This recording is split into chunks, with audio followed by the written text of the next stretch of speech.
segment of DBMS. Here is a set of questions. Here is the table to store the information of planning and display the structure of tables. Pose the foreign key, constraint to inquiry number and the inquiry tables and enrollment accordingly. Add a constraint so that course code should be unique. Add a constraint that enrollment date should not exceed the current date.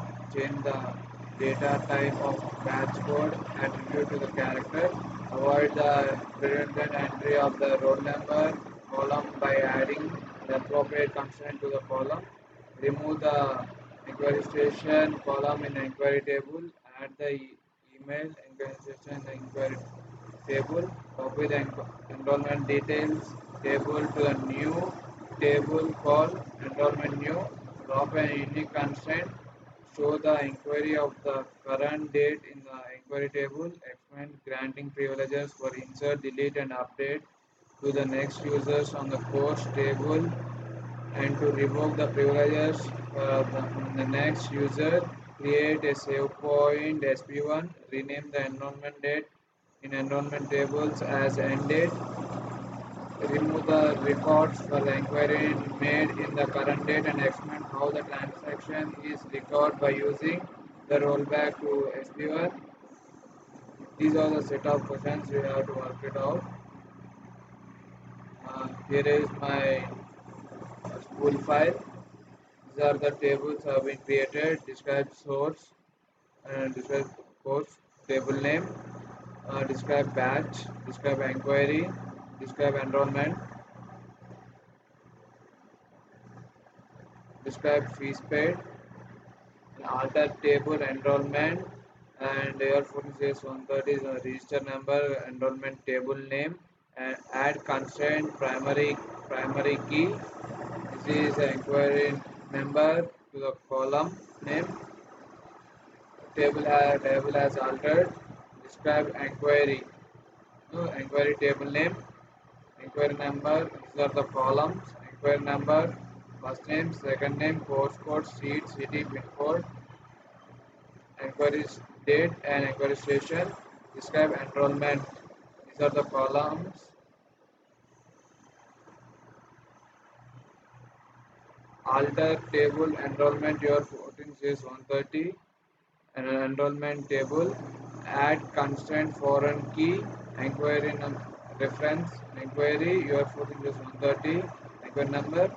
Uh, this is a foreign key constraint. We are using it here.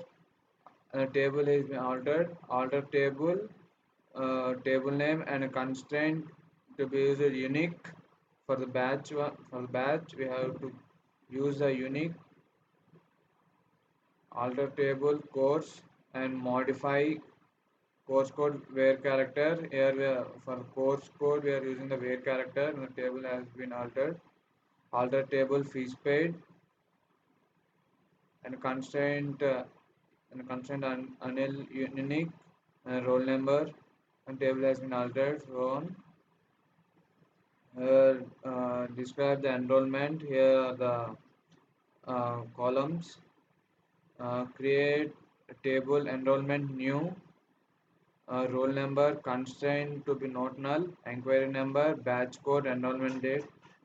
Constraint has to be not null, and the table has been created. Insert into the enrollment new. Select from the enrollment your 14 series 130. This is last time we have created the enrollment. This is the new enrollment. Zero, we didn't have given any data, so the zero row has been created. Alter table fees paid. Table name dop constraint anil. Table has been created. Select star from inquiry. Table name where inquiry date equal to system date. No rows selected.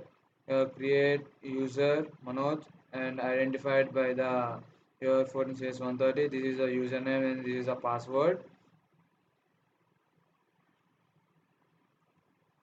Uh, experiment the granting privileges for the insert, delete, update to the next user on the course table and revoke the privileges from the next user.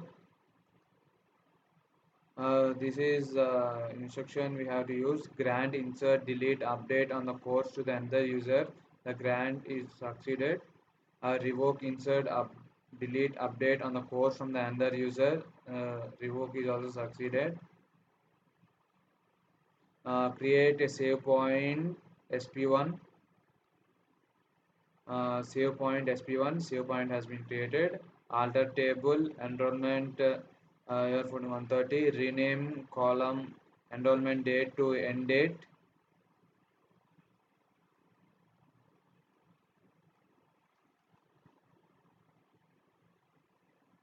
The table has been altered.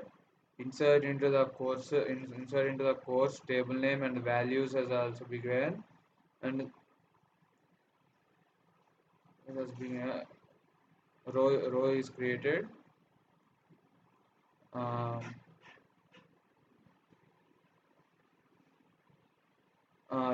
remove the records for the inquiry made in the current date and explain how the transaction is required to roll back to the SP1. Save point test2 has been created. Insert into the course table name and the values. A row is created. A rollback to SP2.